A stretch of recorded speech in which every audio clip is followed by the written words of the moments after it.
karena banyak tempat kosong. Sini izin di belakang kena toh banyak ya, mendingan ke depan.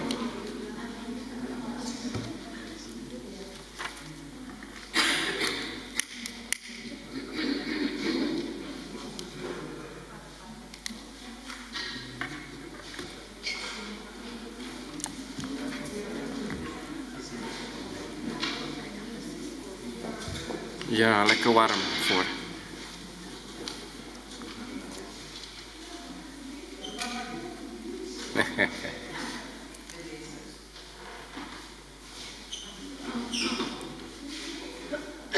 Oke, dankjewel, terima kasih. So, atas nama Gereja PRK Nederland di Amsterdam Zuidoost, kami mengucapkan selamat datang kepada jemaat sekalian dan juga yang untuk mereka yang baru pertama kali hadir dalam ibadah Gereja PRK Nederland saat ini, maupun juga yang mengikuti melalui siaran online. Ibadah pada hari ini dipimpin oleh Pendeta Chandra Gunawan dan diiringi permainan musik oleh Saudari Vanessa Mbau. Marilah kita beribadah kepada Tuhan Allah kita di tempat ini maupun di rumah masing-masing atas anugerah dan kasih-Nya. Saya undang jemaat sekalian untuk bangkit berdiri. Kita bersama akan menyanyi lagu pembukaan dari Kidung Jemaat 17 dalam bahasa Belanda, God is tegenwoordig. Tuhan Allah hadir.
Jemaat yang dikasihi Tuhan, jadilah ibadah kita pada hari ini dalam nama Allah Tritunggal yang kekal, Bapa, Anak, dan Roh Kudus. Salam sejahtera dan kasih karunia daripada Bapa Tuhan kita Yesus Kristus dan Roh Kudus menyertai saudara sekalian. Amin.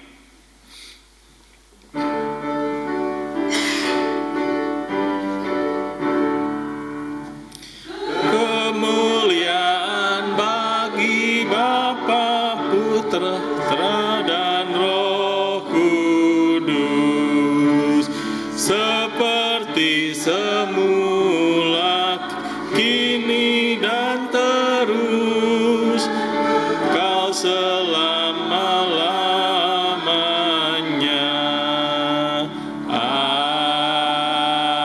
Amin. Jemaat dipersilahkan duduk. Tema khotbah sekaligus tema firman Tuhan hari ini adalah Ikutlah Aku.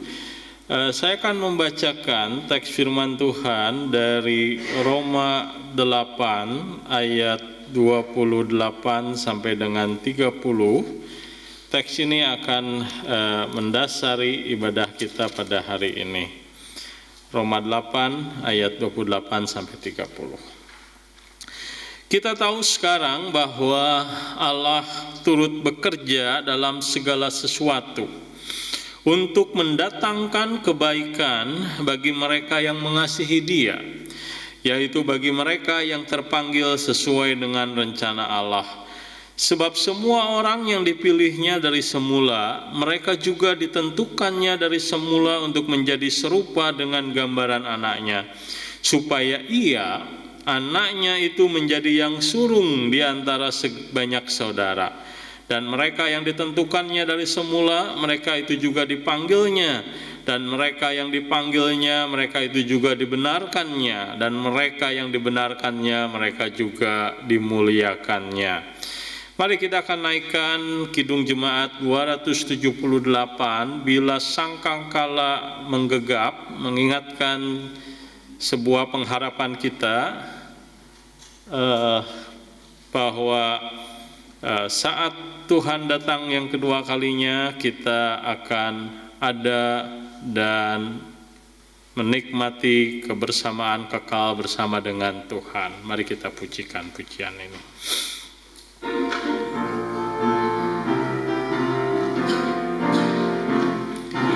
Sangkakala Tuhan bergema, terlaku berdua di mereka. Bila nanti dibacakan nama orang tertebus, pada saat itu aku pun serta. Bila nama dibacakan, bila nama dibacakan, bila nama dibacakan, nyaksat aku pun serta. Mari kita menundukkan kepala, kita bersama-sama merendahkan diri di hadapan Tuhan sambil mengakui dosa-dosa kita. Mari kita berdoa. Tuhan, kami datang kepadamu mengaku segala dosa dan pelanggaran kami. Kami adalah orang-orang yang menerima anugerah Tuhan, tapi seringkali di dalam kelemahan kami jatuh dalam dosa, membiarkan diri kami jatuh dalam dosa, dan melukai hati Tuhan. Dan kami memohon ampun, kami menyadari bahwa dosa yang kami lakukan membawa konsekuensi tertentu dalam hidup kami, termasuk ketika kerohanian kami tidak bisa bertumbuh, relasi kami dengan Tuhan terganggu.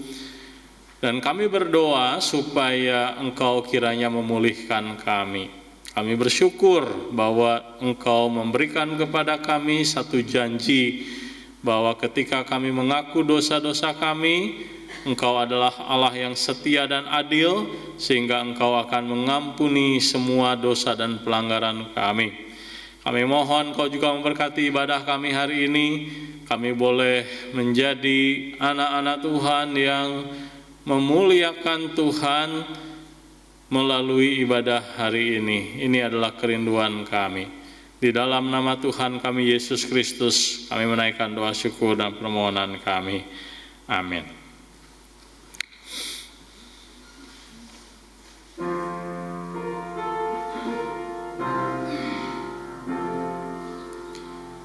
Tuhan kasihani,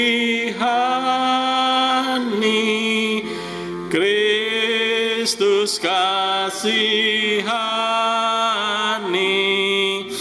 Tuhan kasihani kami.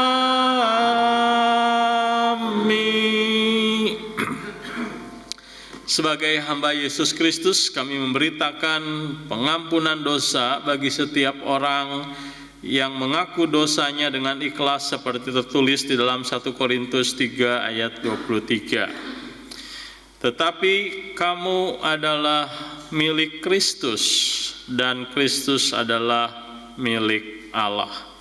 Sejak kita dimerdekakan oleh Kristus, maka kita menjadi milik Kristus. Kita adalah orang-orang yang dikasihi dan orang-orang yang menerima anugerah Tuhan. Jemaat Tuhan, dengarkanlah petunjuk hidup baru di dalam Roma 2 ayat 1 sampai dengan yang kedua. Demikian firman Tuhan. Karena itu, hai manusia, siapapun juga engkau, Roma 12 ya, maaf. Saya sepertinya salah mengetik. Ya, saya akan bacakan dari Roma 12. Mungkin saya salah dalam mengetik.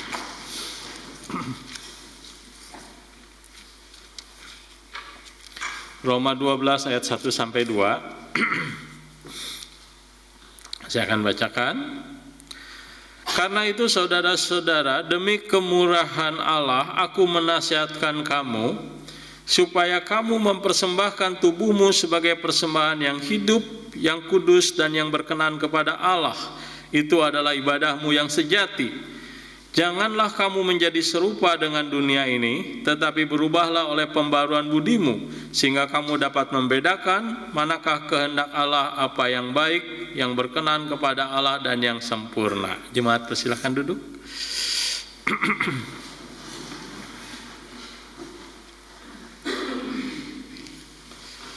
Jemaat sekalian, kita akan menaikkan kidung pujian Ik heb myself aan u volkomen.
Saya persilahkan anak-anak, apakah ada sekolah minggu hari ini?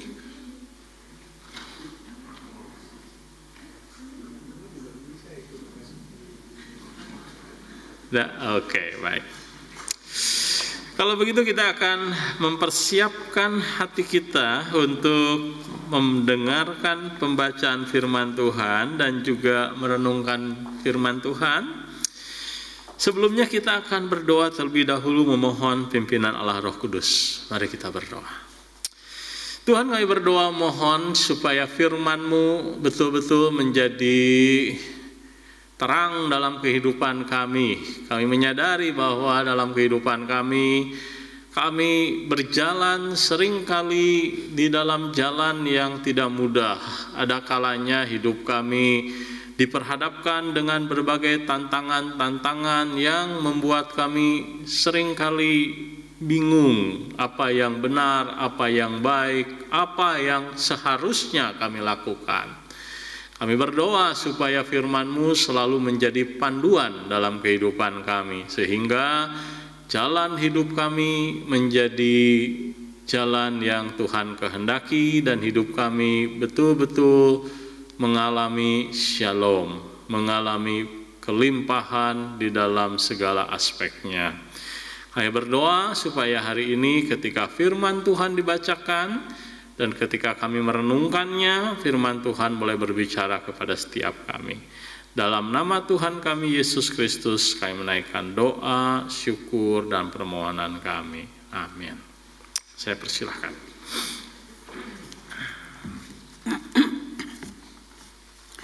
Firman Tuhan terambil dari Yohanes 21 ayat 20 sampai dengan yang ke-23 yang demikian bunyinya.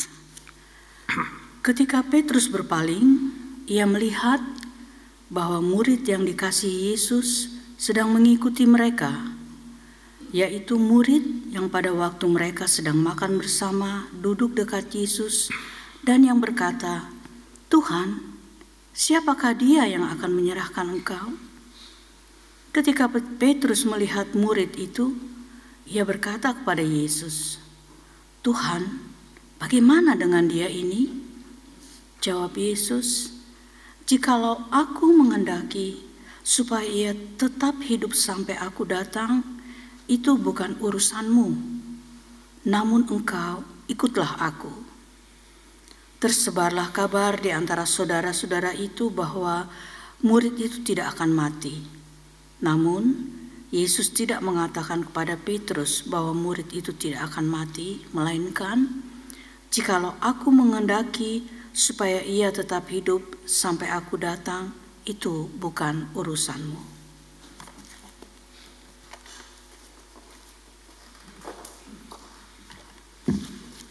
Gemeente van Jezus Christus, de Bijbellezing van deze ochtend lees ik vanuit Johannes 21, vers 20 tot en met 23 en het luidt als volgt. Toen Petrus zich omdraaide, zag hij dat de leerling van wie Jezus hield hen volgde. De leerling die zich tijdens de maaltijd naar Jezus toegebogen had om te vragen wie het was die hem zou verraden. Toen Petrus hem zag, vroeg hij Jezus: "En wat gebeurt er met hem, Heer?" Maar Jezus antwoordde: "Het is niet jouw zaak of hij in leven blijft totdat ik kom. Maar jij moet mij volgen." Op grond van deze uitspraak hebben sommige broeders en zusters gedacht dat deze leerling niet zou sterven. Maar Jezus had niet gezegd: hij zal niet sterven. Maar het is niet jouw zaak of hij in leven blijft totdat ik kom. Tot zover luidt de Bijbellezing. Halleluja.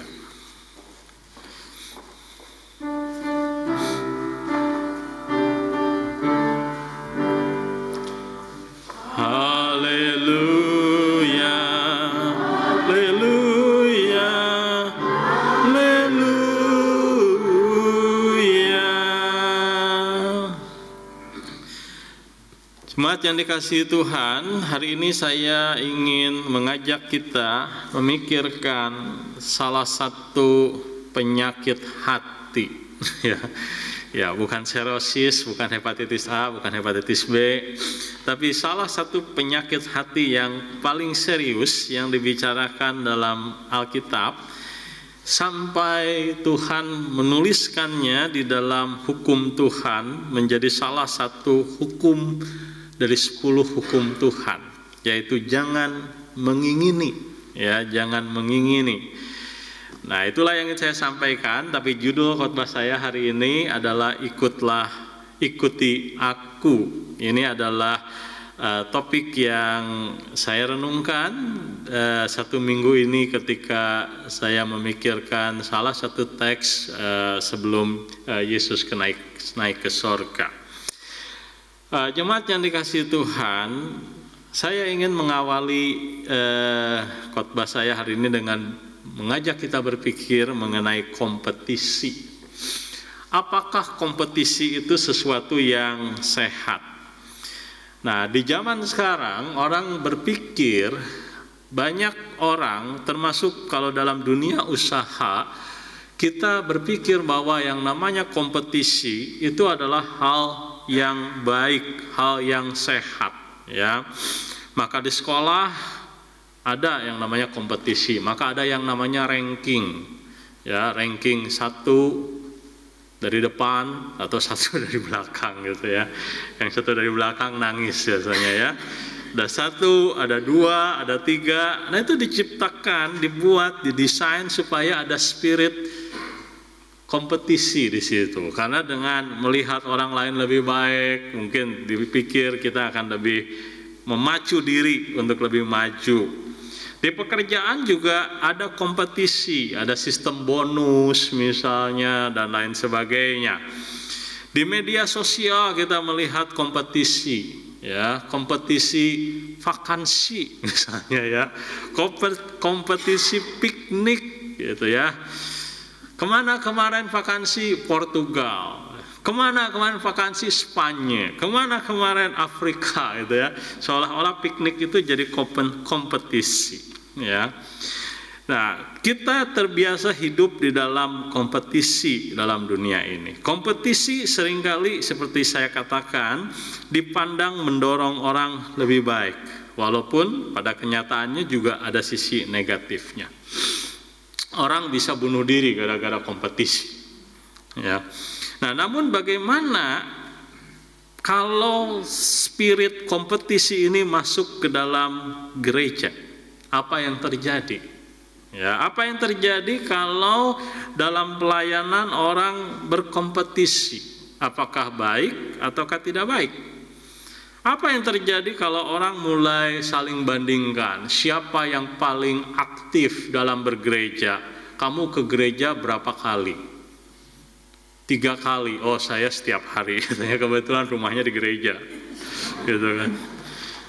Karena tiap hari di gereja, gitu kan? Kita berkompetisi, mana yang lebih diberkati? Gerejamu atau gerejaku? Gitu ya. Kompetisi. Mana yang lebih dikenal, ya, pendetamu atau pendetaku? Mana yang lebih baik dalam ibadah dan seterusnya. Hari ini saya ingin mengajak kita belajar dari Yohanes 21 bagaimana Petrus bertemu dengan Yesus dan Yesus mengajar sesuatu yang penting kepada Petrus, dan itu penting untuk kita pikirkan dalam kehidupan kita dan juga dalam kehidupan gereja kita. Itu akan mempengaruhi relasi kita dengan Tuhan. Ketika Yesus bangkit dari kematian, kita tahu bahwa Petrus, begitu ya, dia tergoda membandingkan dirinya dengan murid yang lain. Murid yang disebut yang dikasihi oleh Yesus. Kemungkinan itu adalah Yohanes. Dan Yesus menegur Petrus dalam hal ini ketika Yesus berkata, itu bukan urusanmu, itu adalah sebuah teguran. Dan kita akan belajar satu kebenaran bahwa Tuhan itu ingin kita secara personal ataupun secara komunal, gereja, kita fokus kepada panggilan Tuhan bagi kita, bukan melihat kepada panggilan Tuhan pada orang lain atau gereja orang lain. Dan ini adalah kesalahan yang banyak sekali dilakukan oleh orang Kristen, oleh gereja-gereja, termasuk gereja yang saya pernah gembalakan selama 20 tahun. Itu tidak luput dari penyakit yang satu ini. Nah, saya ingin mengajak kita belajar dari 2 kesalahan Petrus. Pertama, Petrus itu terlalu ingin tahu urusan orang lain. Ya, dia ingin tahu urusan orang lain, sama seperti kita. Bahasa populernya kepo, gitu ya. Kepo sama orang lain. Kita mau tahu tetangga kita ini seperti apa dan sebagainya. Kepo, ya. Nah, setelah Yesus bangkit dari antara orang mati, ia ketemu dengan Petrus. Tapi Petrus dalam kondisi sebenarnya secara emosional tidak siap mengikut Yesus. Karena dia menyangkali Yesus 3 kali, dia merasa guilty feeling, tapi Yesus memulihkan Petrus. 3 kali Petrus menyangkali Yesus dan 3 kali Yesus berkata kepada Petrus, apakah kamu mengasihi aku? Dan Petrus menjawab pada akhirnya, engkau tahu segala sesuatu.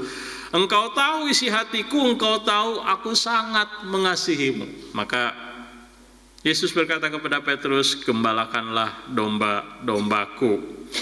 Tetapi menarik sekali, sebelum enggak lama setelah Yesus berbicara kepada Petrus tentang panggilan Tuhan bagi hidup dia, dia dipanggil Tuhan secara khusus untuk menggembalakan umat Tuhan, menjadi gembala. Tetapi Petrus kemudian melihat ke belakang. Ya, melihat ke belakang ini berarti harafiah, tapi juga berarti ada makna yang lebih dalam. Ketika dia menoleh ke belakang, dia bukan fokus kepada apa yang Tuhan baru saja katakan, tugas dia, tapi dia lihat ke belakang. Atau mungkin saya juga bisa katakan kalau ada orang di sampingnya, dia lihat ke samping. Ya, dia melihat kepada Yohanes. Ya, dia bertanya, gitu ya, kepada Tuhan, bagaimana dengan dia? Saya itu jadi ingat, saya pernah ada 2 anak kecil datang ke rumah. Saya berikan kepada 2 anak ini 1 kado sederhana. Ya. Nah, tapi anak yang satu menarik sekali. Dia lebih tertarik kepada kado orang lain daripada kepada kadonya sendiri. Gitu. Jadi dia lebih tertarik kepada apa yang orang lain miliki ketimbang apa yang dia dapatkan. Itulah yang terjadi dengan Petrus. Tuhan sudah bilang kepada Petrus, panggilanmu jelas, gembalakan domba-dombaku. Tapi dia lebih tertarik kepada apa yang Tuhan akan berikan kepada orang lain, kepada tugas orang lain. Tugas dia apa Tuhan? Nah itulah kepo, gitu ya. Maka Yesus ya yang baru saja memulihkan Petrus ya, memberikan nubuatan kepada Petrus. Nubuatannya memang bisa menyakitkan tapi juga menyenangkan. Menyakitkan karena Tuhan Yesus berkata kepada Petrus, kamu waktu muda, kamu pergi kemana saja, kamu bisa pergi menginjili, memberitakan firman Tuhan kemana-mana. Tapi ketika kamu tua, kamu akan diikat, kamu akan mati. Tetapi kematianmu akan memuliakan Tuhan. Ini adalah kabar gembira, tapi juga mungkin sesuatu yang bagi Petrus, sesuatu yang tidak mudah dia terima. Bahwa dia akan menjalani jalan penderitaan di akhir hidupnya. Maka dia tertarik untuk pengen tahu dengan teman di sampingnya. Yesus punya 3 murid yang terdekat. 1 Petrus, kedua Yohanes, ketiga adalah Andreas. Ini adalah inner cycle dalam murid-murid Yesus. Tapi Yohanes adalah murid yang paling dekat dengan Yesus. Maka dia mau tahu apa yang akan terjadi dengan Petrus, dengan Yohanes. Nah, kita juga sering seperti Petrus. Kita tidak fokus kepada apa yang Tuhan kehendaki dalam hidup kita. Ya, kita nggak fokus kepada panggilan Tuhan dalam kehidupan kita. Kita tidak fokus kepada apa yang menjadi jalan yang harus kita jalani dalam hidup kita. Tapi kita lebih fokus kepada orang lain. Kita lebih senang mikirin kenapa orang lain hidupnya lebih enak ketimbang saya. Kenapa orang lain lebih sukses. Kenapa kita sama-sama sekolah di tempat yang sama, tapi kok kayak jalan hidupnya beda begitu. Ini kok lebih menyenangkan, saya kok lebih susah hidupnya. Dan kita lebih tertarik dengan memikirkan kehidupan orang lain, padahal kita tidak tahu persis penderitaan dia kayak apa. Itu yang kita tahu adalah dia sukses pokoknya. Dan itu kita alami di dalam kehidupan kita. Gitu ya, kita kepo dengan urusan orang lain. Dan itu membuat kita akhirnya tidak bisa melihat bahwa Tuhan itu punya rencana yang spesial dalam kehidupan kita karena kita terlalu sibuk mikirin kelebihan orang lain. Dan itu adalah penyakit. Penyakit yang Tuhan peringatkan. Jangan mengingini, kata 10 hukum Tuhan. Jangan mengingini istri sesamamu, kekayaan sesamamu, apapun yang sesamamu miliki, jangan ingini. Kenapa? Karena Tuhan punya jalan, punya berkat, punya cara sendiri di dalam membentuk kehidupan kita. Kesalahan yang sama juga terjadi dengan gereja sekarang. Banyak orang, banyak gereja fokus kepada panggilan Tuhan bagi gereja orang lain, sibuk membandingkan gerejanya dengan gereja orang lain. Kita lebih sibuk melihat gereja sebelah. Di gereja sebelah, gitu ya, kalau kita ngobrol kan, di gereja tetangga, waduh, kalau praise and worship, waduh, gitu kan, gitu. Tapi kalau gereja kita bisa kita banding-bandingkan. Kalau di sana, di sini, padahal Tuhan punya keunikan sendiri bagi gereja-gereja Tuhan. Bahkan Tuhan memberikan tantangan yang berbeda kepada gereja-gereja Tuhan. 7 gereja dalam kitab Wahyu tidak ada yang sama persis. Mereka punya keunikan yang berbeda, punya tantangan yang berbeda.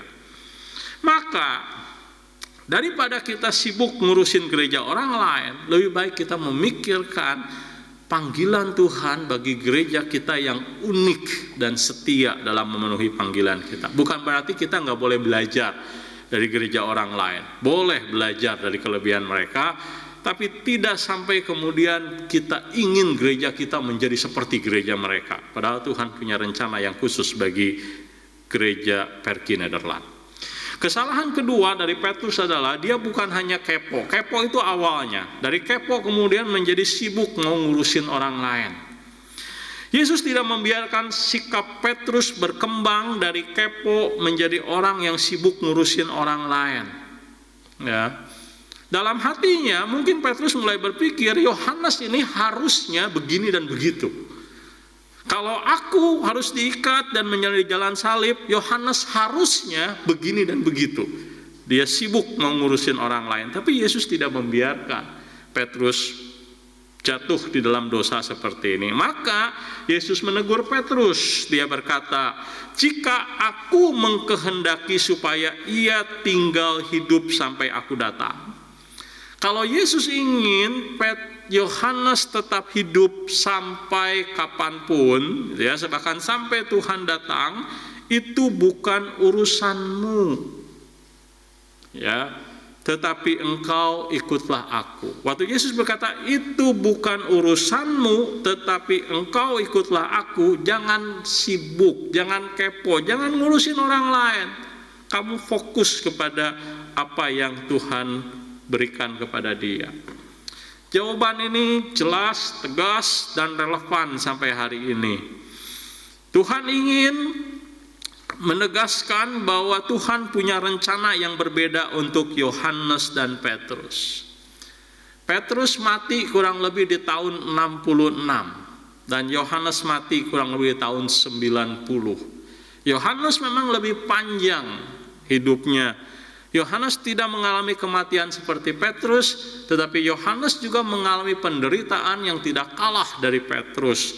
Tuhan punya rencana yang berbeda bagi Yohanes. Yohanes adalah the last apostle. Dia adalah apostol terakhir, rasul terakhir yang Tuhan pakai di dalam memeliharakan gereja Tuhan. Dan Petrus tidak perlu tahu bagaimana Tuhan akan bekerja dalam Yohanes. Yang penting adalah Petrus fokus kepada panggilannya.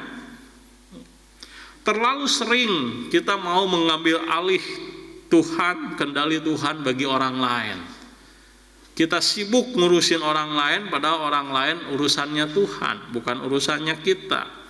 Kita bukan hanya mau tahu segala-galanya, kadang-kadang kita mau ikut campur rencana Tuhan bagi kehidupan orang lain. Dan Tuhan berkata, itu bukan urusanmu. Ini penting sekali. Kenapa? Karena kita harus menyadari bahwa tiap orang punya jalannya sendiri. Bahkan tiap orang pertobatannya tidak bisa disamakan. Tuhan punya program yang berbeda bagi setiap kita. Ketika Yesus berkata, itu bukan urusanmu.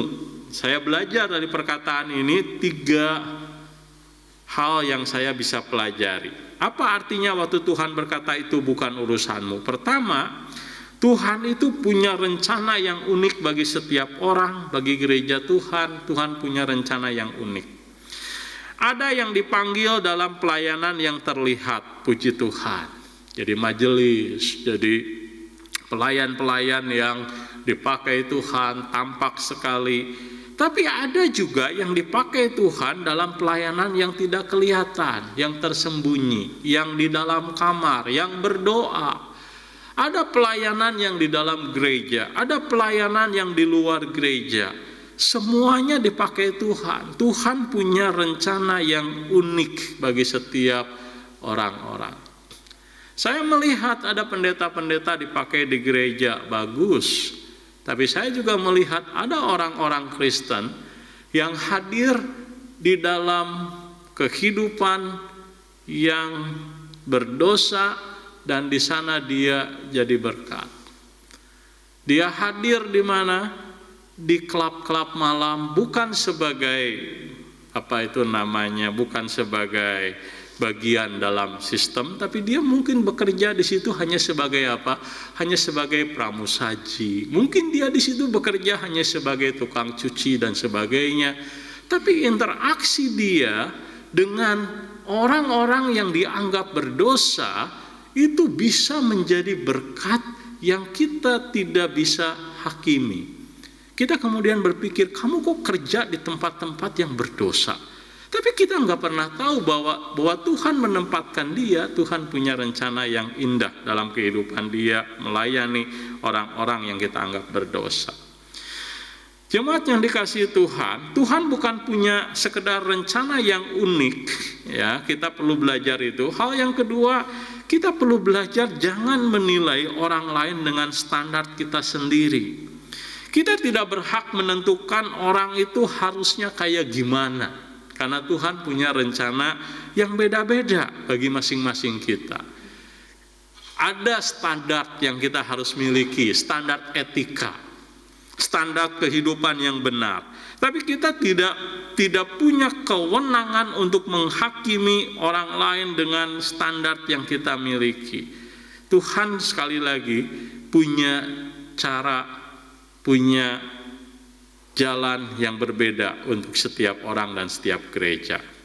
Kita pun tidak perlu menghakimi gereja orang lain. Mungkin ada gereja tertentu yang punya kelebihan dan kekurangan yang menonjol.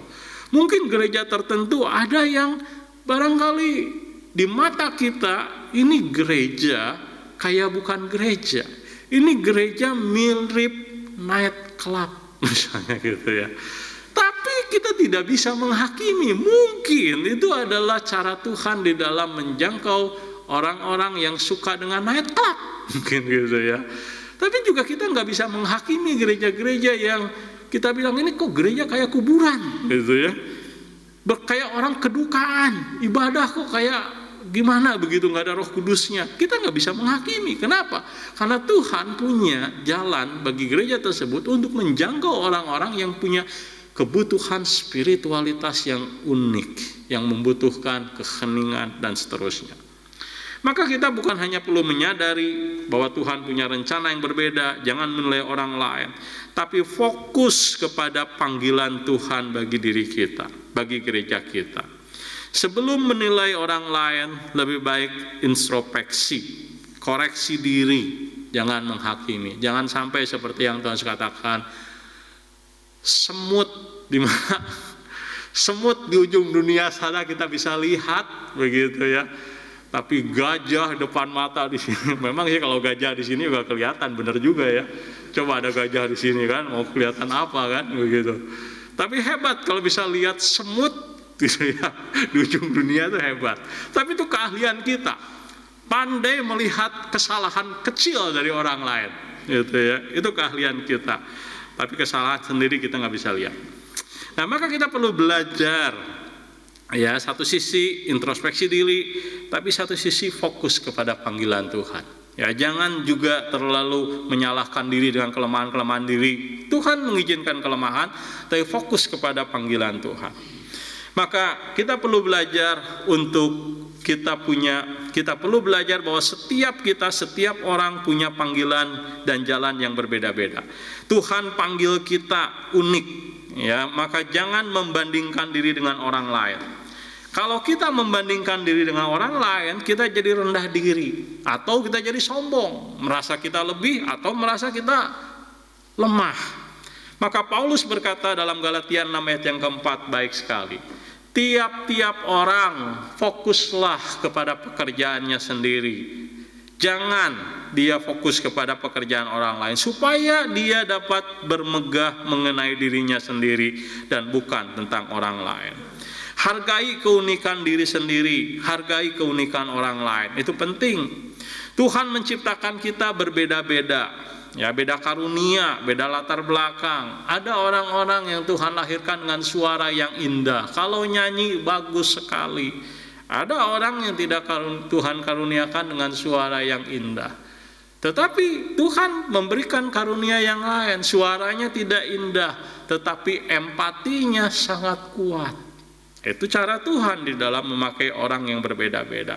Maka kita harus belajar untuk saling melengkapi dalam tubuh Kristus. Dalam 1 Korintus 12 ada tangan, ada kaki, ada Petrus, ada Yohanes, ada Bapak Majelis A, ada Ibu Majelis B, ada pendeta A, ada pendeta B. Mereka semua dipakai Tuhan saling memperlengkapi. Maka Paulus mengajar sebuah prinsip yang sangat baik.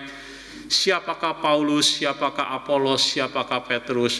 Mereka semua adalah rekan sekerja, dipakai Tuhan dalam tugas yang berbeda-beda. Jemaat sekalian, Yesus tidak berubah. Dia memanggil kita untuk mengikut Dia. Ikutlah aku. Yesus tidak berkata ikutlah orang lain. Ikutlah gereja orang lain. Tidak, ikutlah aku. Ya, maka Ia memanggil kita satu persatu mengikut Dia dengan setia. Bapak Ibu punya panggilan yang unik, menjadi suami yang unik dalam keluarga, menjadi istri yang unik dalam keluarga, menjadi orang tua yang unik, menjadi anak yang unik. Maka jangan mengingini suami orang lain, gitu ya. Jangan mengingini juga istri orang lain, anak orang lain, dan orang tua orang lain. Mereka unik. Kalau kita belajar seperti itu, kita akan berbahagia, menikmati relasi-relasi yang indah. Hari ini mari kita berhenti membanding-bandingkan, ya, baik gereja kita, diri kita, keluarga kita. Berhenti menghakimi, ya, berhenti iri, fokus kepada apa yang Tuhan berikan pada kita. Kalau kita punya suami, syukuri suami kita, cintai suami kita. Kalau kita punya istri, syukuri, cintai istri kita. Masih ada orang tua, syukuri dengan segala kelebihan kekurangannya. Ketika kita punya anak-anak, dengan segala kelebihan kekurangannya, terima, syukuri, dan cintai mereka. Maka ketika kita belajar seperti itu, hidup kita akan berbahagia. Jemaat sekalian, pertanyaannya bukan bagaimana dengan dia, bagaimana dengan orang lain, tetapi apa yang Tuhan kehendaki dalam hidup kita. Ada satu lagu yang indah sekali, Take my life and let it be. Take my life and let it be consecrated, Lord, to Thee. Ambillah hidupku dan sucikanlah itu bagimu. Take my moment, take my days, let them flow in ceaseless praise. Ambillah hidupku Tuhan, kuduskanlah bagimu. Ambil waktuku, hari-hariku, hidup bagiku, jadikanlah puji-pujian terus bagimu. Saya berdoa, kiranya pujian ini menjadi doa dan harapan kita. Kita bersyukur bahwa Tuhan memberikan kepada kita semua yang ada pada kita. Kiranya Tuhan memberkati jemaat sekalian. Jemaat sekalian, mari kita akan meresponi firman Tuhan ini dengan Kidung Jemaat 365, Tuhan ambil hidupku dan kuduskan bagimu.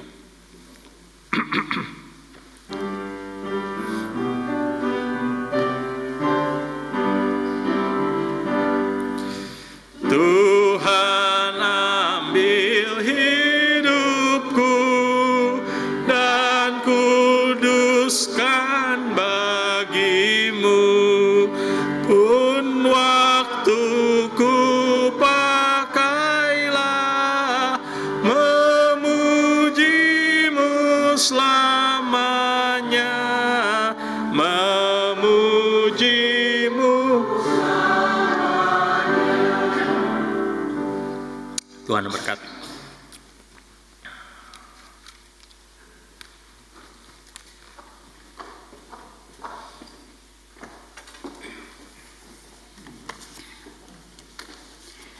Jemaat, mari berdiri bersama dengan gereja dari segala zaman dan tempat. Marilah kita mengikrarkan pengakuan iman rasuli yang dengan berkata, Aku percaya pada Allah, Bapa yang Maha Kuasa, Khalik langit dan bumi, dan kepada Yesus Kristus, Anak yang tunggal Tuhan kita, yang dikandung daripada Roh Kudus, lahir dari anak darah Maria, yang menderita di bawah pemerintahan Pontius Pontius Pilatus, disalibkan, mati dan dikuburkan, turun ke dalam kerajaan maut. Pada hari yang ketiga, bangkit pula dari antara orang mati, duduk sebelah kanan Allah, duduk sebelah kanan Allah, Bapa yang Maha Kuasa, dan yang akan datang dari sana untuk menghakimi orang yang hidup dan yang mati. Aku percaya kepada Roh Kudus, gereja yang kudus dan am, persekutuan orang kudus, pengampunan dosa, kebangkitan daging, dan hidup yang kekal. Amin. Silakan duduk kembali. Jemaat sekalian, kita akan menaikkan doa syafaat. Saya akan memimpin doa syafaat dan jemaat sekalian boleh bersama-sama dengan saya mendukungnya dalam hati, dan nanti kita akan menutupnya dalam doa Bapa kami. Mari kita berdoa. Tuhan, kami datang kepadamu berdoa pertama-tama untuk setiap hamba-hamba Tuhan yang melayani di GPN, di gereja-gereja di Nederland, di gereja-gereja di Indonesia, di seluruh dunia.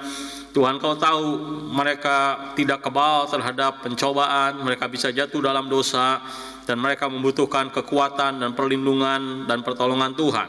Maka kami berdoa memohon pertolongan, pemeliharaan, anugerah Tuhan bagi setiap hamba-hamba Tuhan, khususnya bagi hamba-hamba Tuhan yang melayani di Gereja Perki Nederland.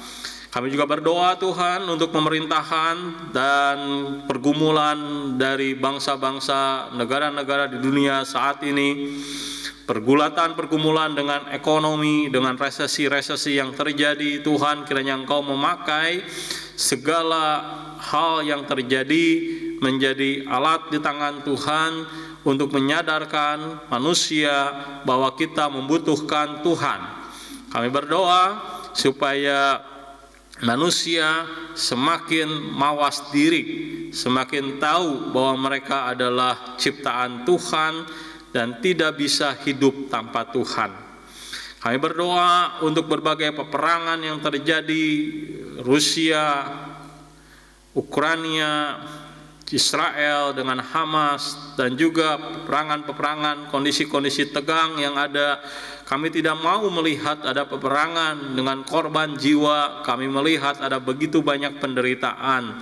Tuhan, tolong supaya orang-orang yang terlibat di dalam peperangan, mereka betul-betul memikirkan perdamaian, karena peperangan selalu mengakibatkan luka yang mendalam. Kami berdoa untuk bencana-bencana, kekerasan, ketidakadilan yang terjadi. Tuhan, kiranya boleh menolong supaya orang-orang yang mengalami ketidakadilan, mereka boleh berteriak kepada Tuhan dan Tuhan boleh membela mereka. Kami berdoa juga untuk orang-orang yang terlupakan, para janda, duda, anak-anak yatim, mereka yang hidup sendirian. Mereka membutuhkan sentuhan anugerah Tuhan. Tuhan, kiranya boleh menolong supaya dalam anugerah-Mu, orang-orang yang di dalam pergumulan merasa terlupakan, mereka tetap melihat tangan kasih Tuhan dalam kehidupan mereka. Dan kami juga tidak lupa berdoa untuk jemaat yang sakit dan dalam proses penyembuhan. Bapak Andre Sahetapi, Ibu Ademar Paung, Ibu Paula Beyer, Ibu Giok Mohtar, Ibu Sinta Sutrisna, Ibu dan Bapak Pardede, Bapak Liam, Ibu Truli Tanahatu, Ibu Ice Mahulete, Bapak Bobby Nelwan, Bapak Will Mostard, Saudara Larry Kraus, Saudari Leila Titale. Tuhan, jemaat-jemaat-Mu yang mengalami sakit ini kami bawa dalam doa, memohon jamahan tangan Tuhan atas mereka.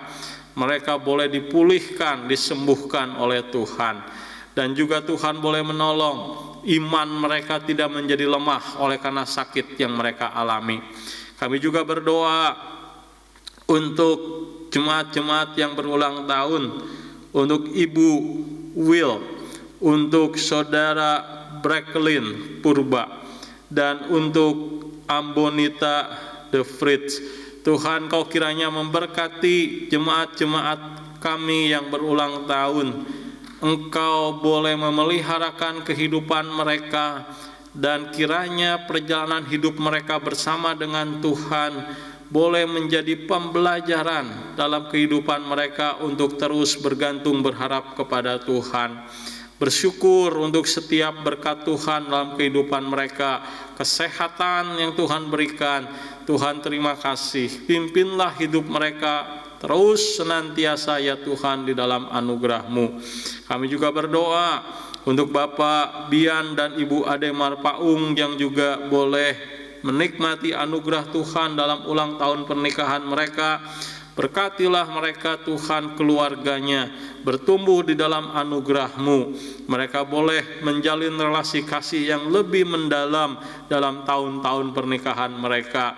Kami juga berdoa untuk Majelis Sinode Gereja Perki, untuk Ketua Ibu Ida Patinama dan keluarga, dan juga setiap jemaat Tuhan yang mengambil bagian di dalam pelayanan sebagai Majelis Sinode. Berkati pelayanan mereka semua, sertai berikan kepada mereka kekuatan untuk boleh di dalam anugerah-Mu melayani Tuhan dengan setia. Mereka diberikan kekuatan juga oleh Tuhan di dalam menjalani pelayanan yang seimbang dengan tanggung jawab mereka yang lain, baik dalam keluarga ataupun pekerjaan. Kami juga berdoa untuk seluruh gereja-gereja Perki di Nederland, untuk di Almere, di Amsterdam Zuidoost, di Arnhem, Voorburg, dan juga Zwolle. Berkatilah supaya gereja-gereja-Mu boleh bertumbuh. Dan kami juga berdoa untuk anak-anak yang akan menghadapi ujian sekolah. Tuhan kiranya pimpin supaya ujian mereka boleh menjadi sarana di dalam mereka mempertajam pembelajaran mereka. Berikanlah juga kepada mereka komitmen untuk jujur dalam ujian, belajar dengan baik sehingga tujuan daripada sekolah mereka boleh tercapai. Dan kami berdoa kepada Tuhan juga memohon supaya Tuhan boleh menolong untuk setiap jemaat Tuhan yang bergumul dengan persoalan-persoalan tertentu. Tuhan tolong berikan kekuatan kepada mereka. Dan ajarilah kami berdoa ya Tuhan seperti yang Tuhan ajarkan kami kepada kami. Bapa kami yang di sorga, dikuduskanlah nama-Mu. Datanglah kerajaan-Mu, jadilah kehendak-Mu di bumi seperti di sorga. Dan berikanlah kami pada hari ini makanan kami yang secukupnya. Dan ampunilah kami akan kesalahan kami, seperti kami juga mengampuni orang yang bersalah kepada kami. Dan janganlah membawa kami ke dalam pencobaan, tetapi lepaskanlah kami daripada yang jahat. Dan Engkaulah yang berkerajaan kemuliaan sampai selama-lamanya. Amin.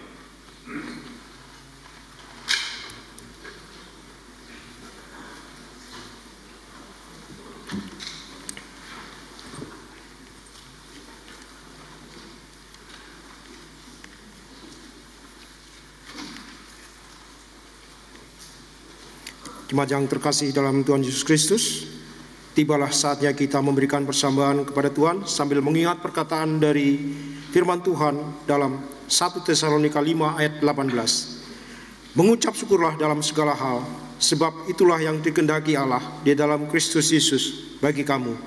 Ada 2 kantong persembahan, kantong merah untuk pelayanan gereja Perki Nederlandse Amsterdam Zuidoost, kantong pars untuk pelayanan diakonia. Sambil kantong persembahan diedarkan, kita akan menyanyi dari Gedung Jemaat 450 ayat 1 dan 3.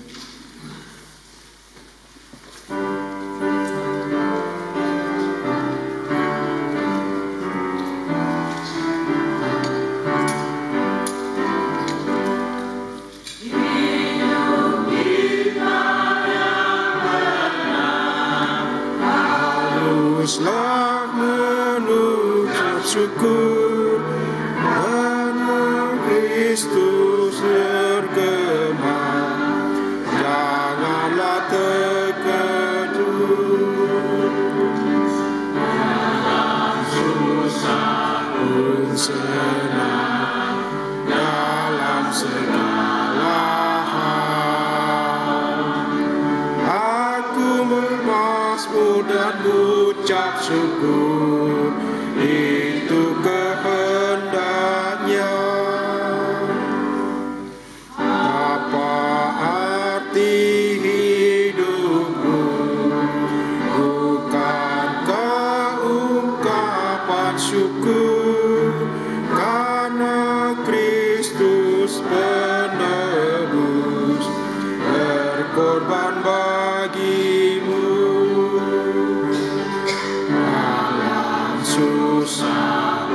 senang dalam segala hal.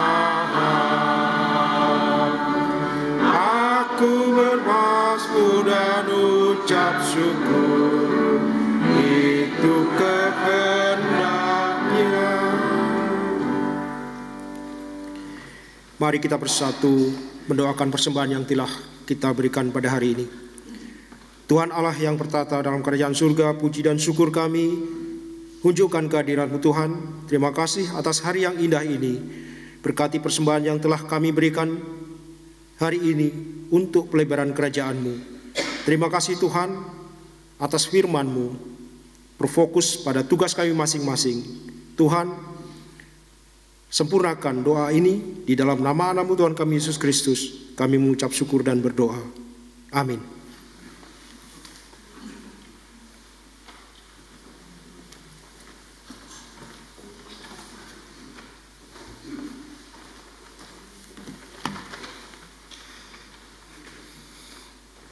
Saya undang jemaat berdiri. Kita akan mengakhiri ibadah kita dengan Kidung Jemaat 427, Ik wil graag verhaal vertellen.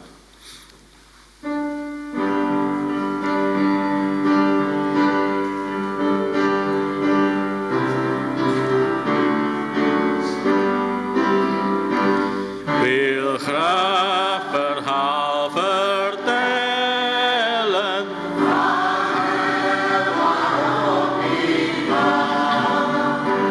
Van Jezus en zijn liefde, van Jezus en zijn trouw. Verkwel als ook gaarne, omdat ik zeker weet, het schenkt mijn hart voldoening, als niet tevoren dit. Jou wil het bij verhalen, het was het grauw vermalen, dit soms der verhalen, verhaal van Jezus trouw. Saudara-saudara kekasih Tuhan, arahkanlah hatimu kepada Tuhan. Pulanglah dalam damai sejahtera dan jadilah saksinya dimanapun engkau berada. Dan terimalah berkat Tuhan. Kiranya anugerah dan damai sejahtera yang sempurna dari Allah Bapa kita dan karya penebusan keselamatan dari Tuhan kita Yesus Kristus, penyertaan dan pimpinan Allah Roh Kudus beserta dengan jemaat sekalian sampai selama-lamanya. Amin. Amin. Amin. Amin.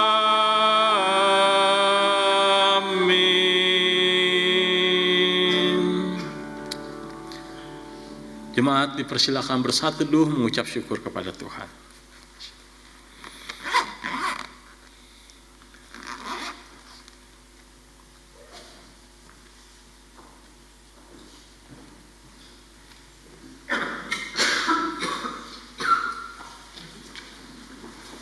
Sitten, silakan duduk. Akan dibacakan warta jemaat pada hari ini tanggal 25 Mei 2025. Pertama-tama atas nama Majelis dan Jemaat Gereja PRK Nederland di Amsterdam Zuidoost, kami mengucapkan terima kasih kepada Bapak Pendeta Chandra Gunawan yang telah memimpin ibadah pada hari ini, dan juga kepada Ibu Vanessa Mbau atas iringan musiknya, dan kepada tim Kantoria. Terima kasih, Tuhan Yesus memberkati. Kebaktian minggu depan tanggal 1 Juni kita akan kembali lagi ke gedung The New Stad, akan dimulai pukul 9.30. Kebaktian akan dipimpin oleh Bapak Pendeta Nelson Rembet. Kolekte yang terkumpul minggu lalu tanggal 18 Mei, kantong biru sebesar 142 euro 10 sen, kantong merah sebesar 177,25 sen, dan dari anak-anak sekolah minggu sebesar 12 euro. Total adalah 331 euro 35 sen. Terima kasih. Kemudian kebaktian bersama kenaikan Tuhan Yesus akan dikoordinir oleh GPN di Almere pada hari Kamis nanti tanggal 29 dimulai pukul 2 siang bertempat di De Lichtbochkerk, adres Klokkenluidenstraat 10 di Almere. Kebaktian akan dipimpin oleh Ibu Pendeta Ida Anaria Orika Patinama. Dan kebaktian bersama Pentakosta akan dikoordinir oleh GPN di Arnhem, Herlerland pada hari Minggu 8 Juni 2025 pada pukul 15.00 bertempat di Salvator Kerk, Salvator Plein 274 di Arnhem. Kebaktian juga akan dipimpin oleh Ibu Pendeta Ida Anaria Orika Patinama. Pengumuman lain, GPN Amsterdam Zuidoost juga akan mengadakan wisata rohani ke-7 jemaat di Turki tanggal 29 September sampai dengan 6 Oktober. Informasi lebih lanjut dapat menghubungi majelis. Dan pada hari ini kita mengucap syukur juga majelis kita Ibu Wilatul berulang tahun. Seperti biasa kita ada memberikan bunga sedikit dan terutama doa dan kasih dari kita semua Gereja PRK Amsterdam. Selalu sehat, Tuhan Yesus memberkati. Kita nyanyi Langsal Sleven ya.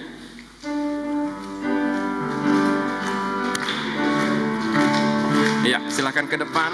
Bapak Ketua Norman memberikan bunga dan kasih. Langsal Sleven, Langsal Sleven, Langsal Sleven in the glory, in the glory, in the glory. Hip hip hip, hurra, hip hip hurra, hidup hip hurra. Panjang umur, selalu sehat, dan salam kasih dari kita semua. Tuhan Yesus memberkati. Kebaktian telah selesai, selamat hari Minggu, Tuhan Yesus memberkati.